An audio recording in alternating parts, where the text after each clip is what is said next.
Welcome everyone to another episode of Just Joshing. I am your host, Joshua Pentelresco. I write stuff on podcast too, and I'm also a publicist. And so before I do anything else, let me do some publicity and publicizing.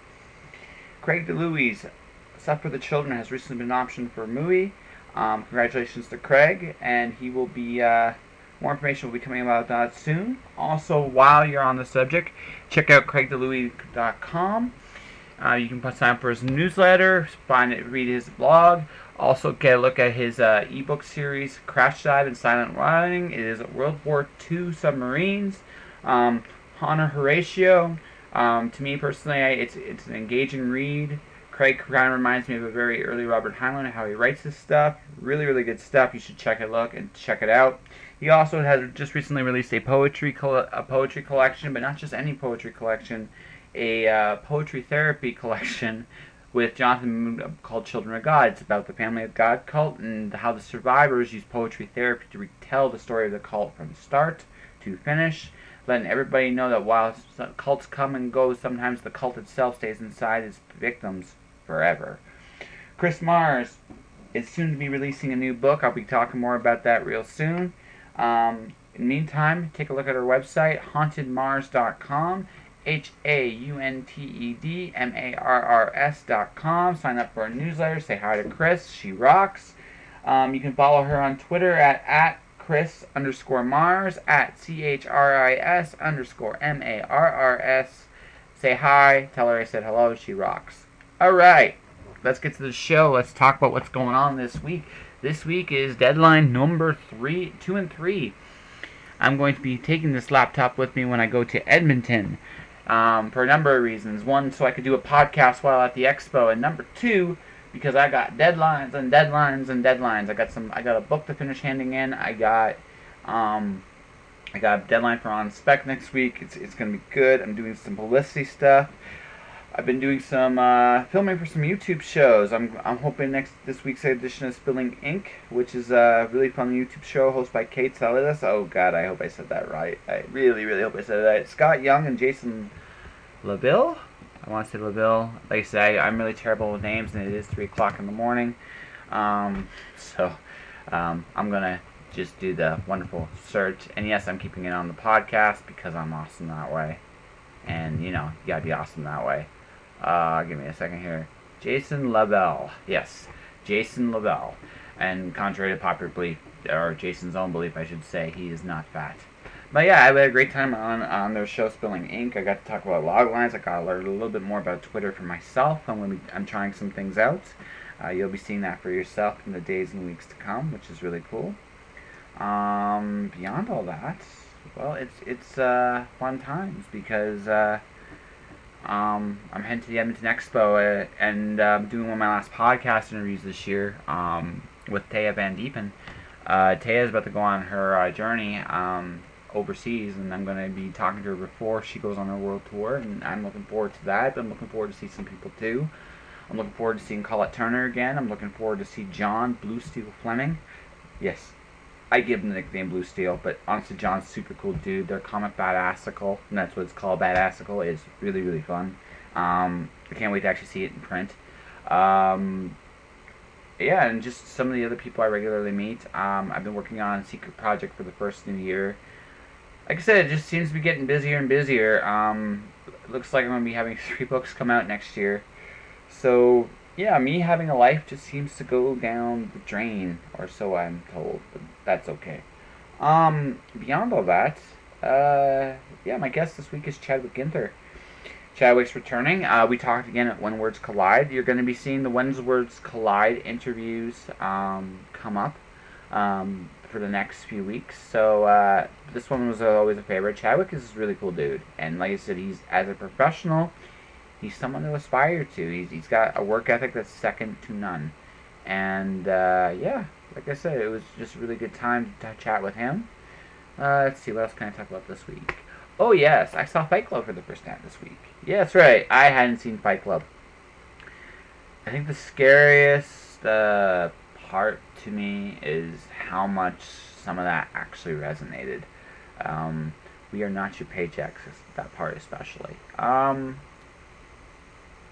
yeah, but it was a good movie. I really enjoyed it. You're going to see me be asked all kinds of wonderful questions for the show Dorkable, who I also just recently interviewed on the podcast.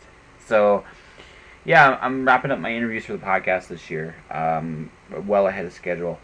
Something else I should talk about, too, before I mention my sister, who's awesome, again. I'm going to be doing a live Just Joshing podcast. It's the last podcast I'm doing this year. It'll be at Owl's Nest Books, 10 p.m. It'll be fun. I'll be talking about fear. And I'll have hopefully 3 different guests on the show. Do some fun promotion, come eat cake, and I'll be singing at least one birthday song to a little baby. So it's going to be fantastic. And finally, my sister is she plays a small part in the Lux Laundromat art show. Just go to the Lux Laundromat in Calgary if you want to take a look at her stuff. And, like I said, it's, I'm always proud of my sister. I do not think she fully realizes just how much of a fan I am of her in terms of her talent and her ability. I got to hang out with her tonight, and I always enjoy it. She's really one of my favorite people, and if she's listening to this, sis, yeah, I hate to break this to you, but I'm really, really proud of you. Anything else to talk about at this juncture? Probably not. That's enough, I think, for this week. The next podcast will be taking place at the Edmonton Expo, so I'll be talking a little bit about what's going on there. Beyond all that, yeah, I think it's time to go to the regularly scheduled message, and I'll get back to you guys with the interview with Chadwick Ginther. Onward! Tired of buying t-shirts, coffee cups, and other memorabilia that all podcasts seem to have? I sincerely hope not, because I'm jumping aboard this gravy train right now. That's right. You can be the proud owner of a Just Joshing t-shirt, photographic print, and coffee cup at my Redbubble store. Redbubble has one-click ordering and will ship anywhere in North America. Check out http://worldwideweb.redbubble.com/people/jpenteloresco for more details. This thing will just adjust for a quick second here, and I'm with Chadwick Ginther. It's actually been not that long since we've seen each other. Yeah, not that long at all. No. Manitoba trip where you were the Iron Man. No, folks, literally, everybody else went out, did things. Chadwick was just the machine. He was just like, I'm getting this done no matter what, and you did it, all right? Yeah. Finish the edits on that draft. It's done. So are you on the next draft, or is it actually just done? It's done. Sweet. Proofread. I'm working on my query letter and synopsis and getting those into shape now. So it'll be out and about, and then you get picked up, and then you make zillions and zillions of dollars. Well, that's the plan. Yeah, it's a great plan. No, why not? The plan is sound in theory. Yeah, that's right. Sound in theory. So you've been doing like a lot of short fiction the last little bit. So are you good? Do you have the itch to do longer forms again at this point in time? Novels are always my preference. Yeah. That's how I like to tell a story. I sort of write short stories in around the margins when to fill up some time, or if I want to expand on a world that I'm still creating. Like I'll take a new character viewpoint or write a story to build up a section of the world I haven't got to in the book yet, but not my primary creative outlet. No, I can understand that. I don't do many short stories at all. It's something maybe I'd like to do more of. It's just time. I just don't have the time to do it. But no, you finished the series. So is this going to be a trilogy? Is what you're going to be working on here? I'm looking at this one as more of an open-ended series. So I'm not planning out, the trilogy structure for it.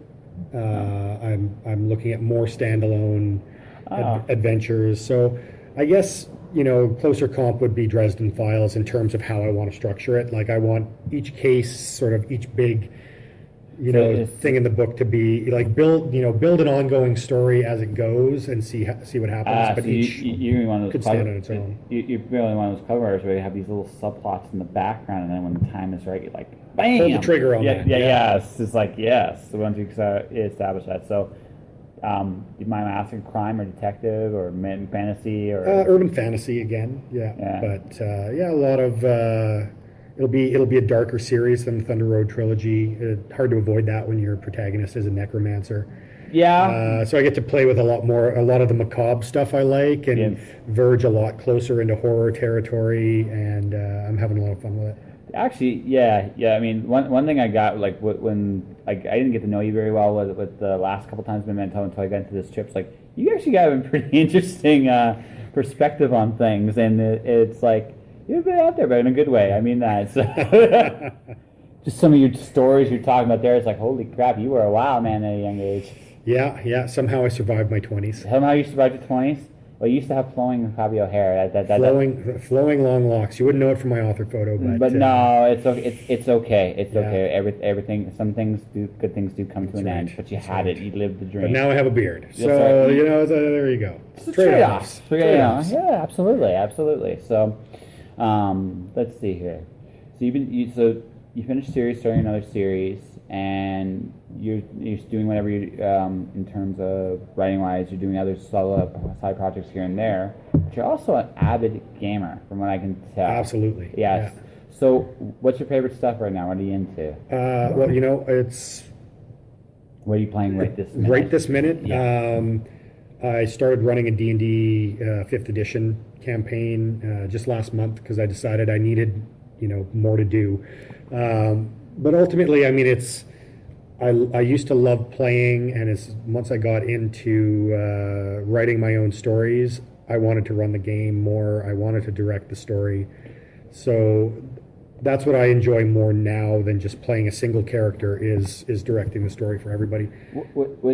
Which actually, they're not that different. Actually, when you sit there and think about it, the only difference is it's almost like you're playing with an audience, but it's also a character in the story as well. It's kind of an interesting mix. Well, I mean, along with Star Wars and superhero comics, D&D is either largely responsible or largely to blame, depending on your point of view, for me becoming a writer.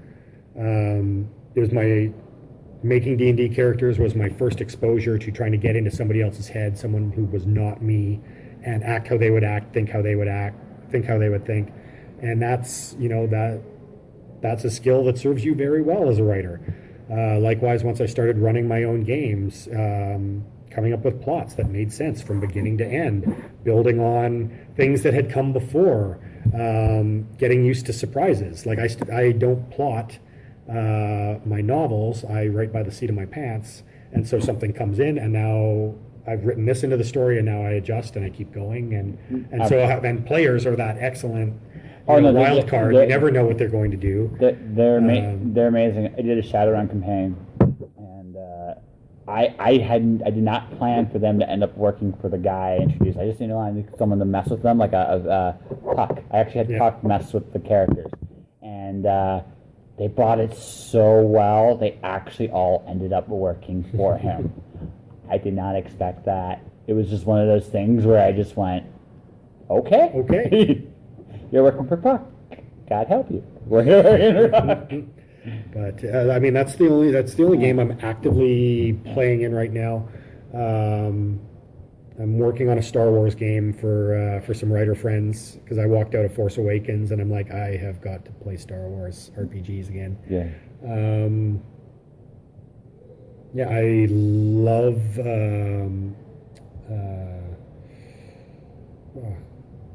Sorry, it was a long trip. I love I love the Fate system. I haven't quite got my handle on running it yet. It's something I want to run.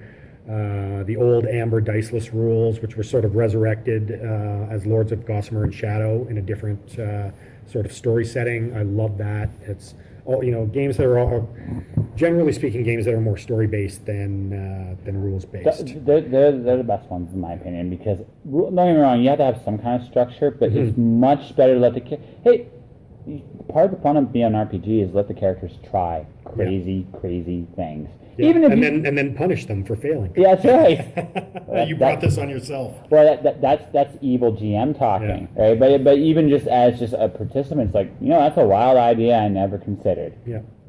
Why not? Yeah, try it. You know what? That's good. you set this tree on fire, which you told me that story. It's like, you can do it. Yeah. I don't think you should, but you can definitely do it. Yes, and you did. Yeah. You're screwed. That's okay. That's the next episode. But you burned. Good for you. But no, I love that Ember series. I stole it so blatantly from my Shadowrun campaign because it's just such a natural world you actually play with. But next time we do the retreat, we gotta do that. The one night in Amber.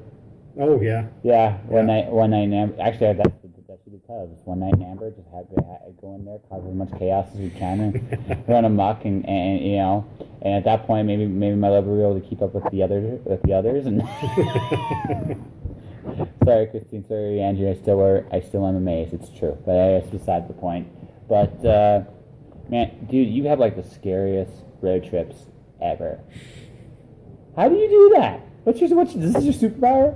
Yeah, well, no, I don't plan on having scary road trips. No, but you've gone last two I've known you on. You're 2 for 2. You should actually tell the story of the first one because that was freaky. Well, GPS is great in the city, but it's not so great when you're trying to find a secluded cabin. And it led us to an abandoned Bible camp. And it was around about when we saw the wood chipper that we decided to just get out of there. Oddly enough, I looked for that Bible camp on the way home, and I could not find it. Really? I was looking for it the whole way home, and I didn't see it. You know what? Honestly, it only exists at night. And maybe you should really write that story. I did write a little. I wrote a little 100 word flash piece, which was an open letter to the hungry ghosts at that Bible camp. I might even have it with me. If you have it with you, would you mind actually reading it? I'll see if I can find it. I think I'm still using the same notebook. Let's see. What were the dates? End of June. Yeah, we're still in June in this notebook. An open letter to the hungry ghosts at that abandoned Bible camp. Yeah, here it is. Okay. We weren't lost. We were exactly where our GPS said we were supposed to be, until we weren't. Can you blame us? We had a late start, and it was dark. And when you're tired, Bird River looks a lot like Bird Lake. We didn't mean to disturb you. We didn't mean to wake you. It was an accident. So what came next, that was on you, not us. I know we should have cut out of there the moment our signal was lost. I know we shouldn't have kept digging, driving deeper and deeper. I know we shouldn't have entered that cabin, but we were lost, and it was raining. I don't know what happened to you to make you think that your responses were justified, but I only have one question. Was the wood chipper really necessary? So, I don't know, I might make that into something beyond that, but it was just something that I had to write. No, dude, honestly, you should. That is, I mean, who does that happen to? Me, apparently. Yes. I think being in the car with Gregory Kamichuk also tends to lend itself to adventures. So wait, is this not the first time you two ended up in weird places? Yeah. No, this is the first time we road tripped together. Ah. But no, yeah, Greg likes causing creative trouble. Yes. I get that impression with him very much, actually. But that's good. But it's part of his charm. But no, so you got that, and then this one, you ended up like breakdown. I mean, yeah, breakdown. 2 hours into my drive to Calgary out of Winnipeg, I was just about to hit Brandon, and my friend Samantha, who was driving out with me, said, "Oh God, I don't want to get stranded in Brandon again." She lived there for a year, and I lived there for a year too, like 20 years ago, and we were like joking, ha ha ha, and then the car pinged, and I'm like, "What was that noise?" Nothing. I didn't see anything. Oh no, wait, my battery light came on, and so I had to have my alternator replaced. Had a little 4-hour delay, so it ended up being. It ended up being 19 hours door to door from the time I left my house to the time I got to Calgary. That'll teach you not to tempt fate. Don't tempt fate. But we did find a couch that was shaped like a cow. That's creative. It had that going for it. Wow. Brandon's scary place. Well, I used to. I'm sure you've seen Lost Boys, right? Mm-hmm. Well, you know the end line, right, where the grandpa comes back and he's like, "One thing I never could stomach about this town, all the damn vampires." Well, when I lived in Brandon, everybody I knew played Vampire the Masquerade. Everybody I met from Brandon was a LARPer. And so I used to, when people ask me why I left, I'm like, I just couldn't stand all the damn vampires. This is a city of 40,000 people, and I knew like 50 vampires in it. It's like, that math doesn't work out. That's an interesting statistic, actually. They had to write it into the story. Why there was that many vampires. No, it's very interesting. Actually, that should be like a random fact. There are 50 vampires currently residing in Brandon. That would be actually. I make references to it in a number of stories that I've done about the vampire problem in Brandon. Yeah, that's like you said, it's pretty good. Oh man, what else could we talk? So your run was Clyde. Yeah. So love it here. Haven't missed one yet. No, it's actually it's an amazingly good event. You know, it just feels homey. Like extra. I didn't do Calgary Expo this year because one, I don't have enough quantity of books to I think justify it. But the other thing too, it's just such a massive show now that it's more of very hustle. Where this is a little bit more laid back. It's casual. You get to chat with it's almost like you get to chat with a bunch of old friends. Well, that's what it is for me. I mean, I came the first year because I knew Randy from when he chaired World Fantasy Con in Calgary, and I think it was 2008 he was here. And he said, I think I was at World Fantasy in Columbus in 2010, and he said, I'm doing a con, I hope you can make it. And I'm like, okay, I'll give it a try. And I think that was the year that Thunder Road was coming out, and so I'm like, I'll go and I'll do a reading, and you know it'll be worth it for that, even though the book won't be out, but you know I can get people excited for when I go on tour. And I just had so much fun. I kept coming back, and you know now it's like I feel like I know half of the attendees, even though it keeps growing every year. Well, so it's a really good time. Yeah, I'm hoping he caps it around 1,000 because I don't know if I want the con be much bigger than that. But I like that it's got natural growth. So it was a natural. It was a natural growth. Yeah, it's a very organic con. That's actually something I really like. Programming is still top notch. No, wouldn't miss it. No. So what are you doing any panels this time? I'm doing a panel on mythology tomorrow, and I'm doing a panel on writing trilogies on Sunday. And also on Sunday I will be participating as the fight dummy in Sandra Wickham's Writing About Fighting panel. So, nice. Yeah, Sandra's a black belt martial artist and former fitness trainer, and could kick my ass. And probably will. So you're great, man. Yeah. Well, I have done it before. She did this panel 2 years ago when I think she was 7 months pregnant, and that was how I sold it to people. I think she was up against one of the guests of honor in a time slot, and I just kept going around saying, "Hey, who wants to see a 7-month pregnant lady beat me up?" That's fantastic. And apparently, a lot of people wanted to see that. Well, no. So yeah, we're gonna do it. We're gonna do it again because it was a good time. That's cool. So, I might actually come with you with a trilogy. I'm just finishing mine. I've been slowly handing it, I've been correcting it, doing the proofs myself, and just been slowly handing it. It's tough saying goodbye. It is. Yeah. I still love the protagonist in my trilogy. Yeah. I still probably my favorite thing that I've created. My favorite things I've created have come out of that series. But the best stories have endings, right? Absolutely. No, and I needed to give them one. Yeah. So I'll ask this question then, because I watched Adam Juice's panel today about challenging yourself. So when you're doing another series, it's an open-ended series, so it's a different challenge. So what do you feel like is the biggest challenge for you with this one compared to the trilogy? Well, I wrote this one first-person female. Okay.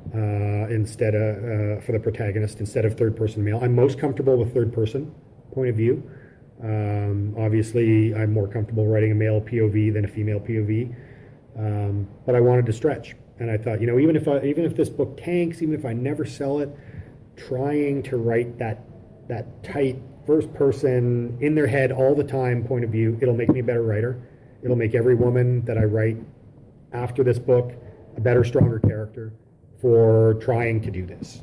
So that was a challenge that I set out for myself with this one primarily. I think it's working. Well, I won't know. Are you at the beta reader phase? I've gone through the beta reader phase. I have a few women who beta read for me.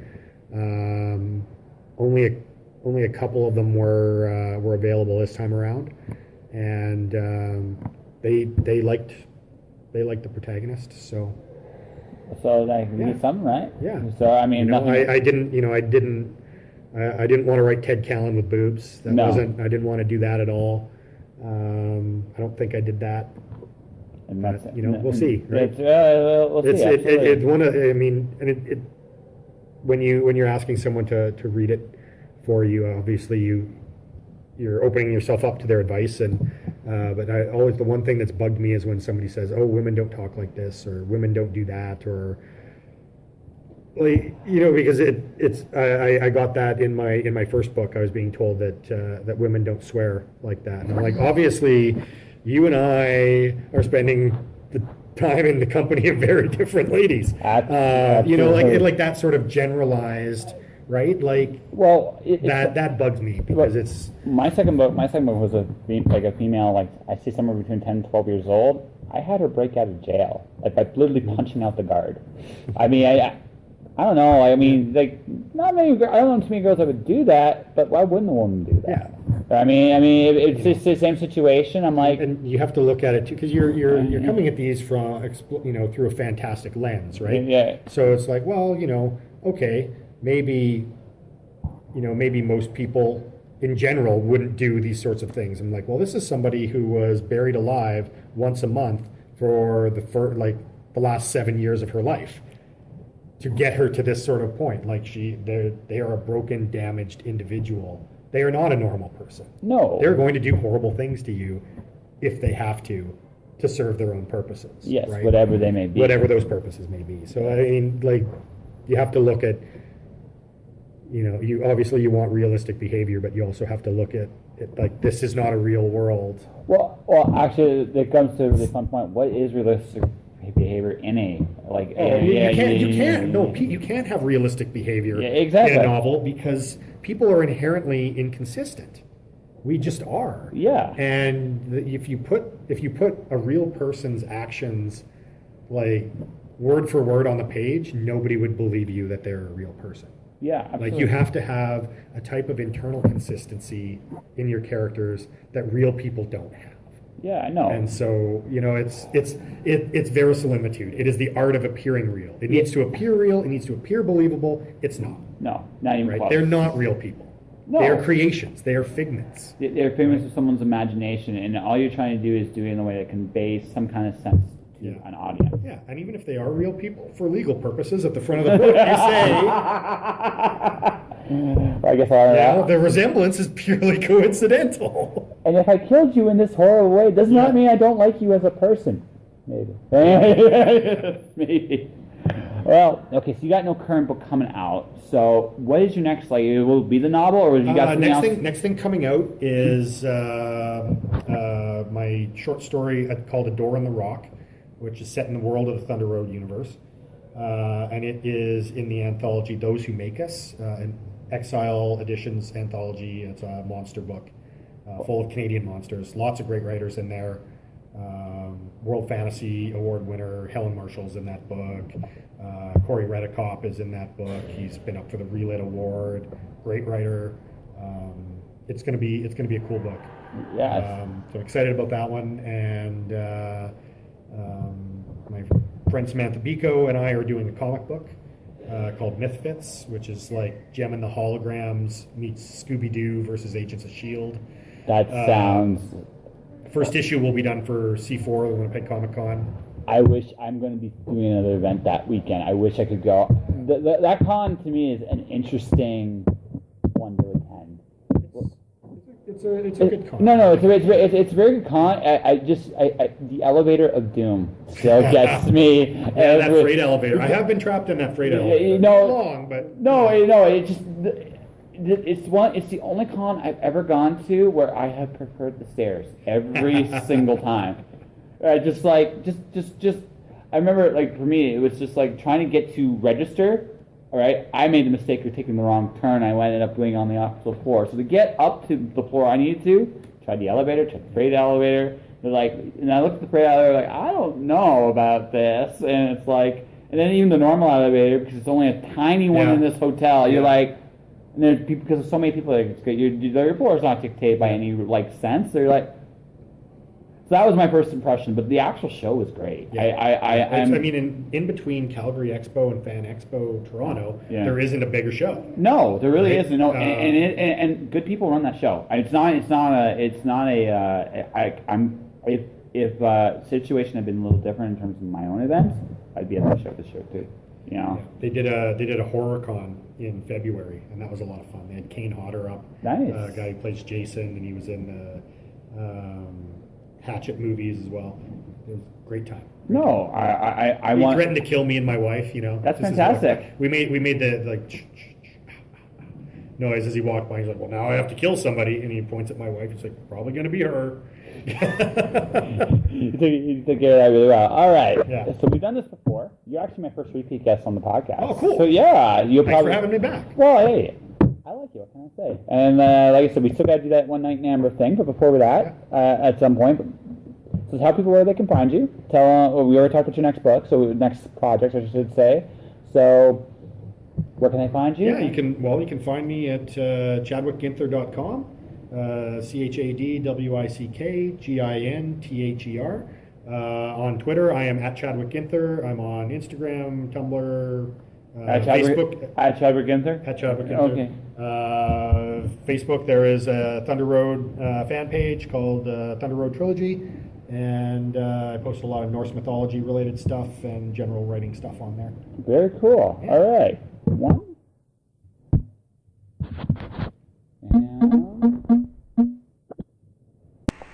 Once again, I thank Chadwick very, very much for being on the show. Check out his Thunder Road trilogy. It's fantastic stuff. You really, I mean, seriously, it's Vikings in Manitoba. I mean, what's not to love about that? Beyond all that, hope to see Chadwick at C4. But, so Chadwick, thanks again for being on the show. And that is it for today. I'm getting ready for the expo. I got some things to do, and so before I go, like the podcast, subscribe to it. If you want to support it that way, buy a shirt from the advertisement on my Redbubble page. Check out my books, The Watcher and Storm Dancer. Support my clients, Chris Mars and Craig DeLuey. Find them, Craig DeLuey at craigdeluey.com, Chris Mars at hauntedmars.com. Take a look, say hello, buy their books. They're awesome. And, yeah. That is it. And guys, as usual, before I bail, if you feel called to do something, do it. And stay inspired out there. All right. See you guys on the weekend. Josh.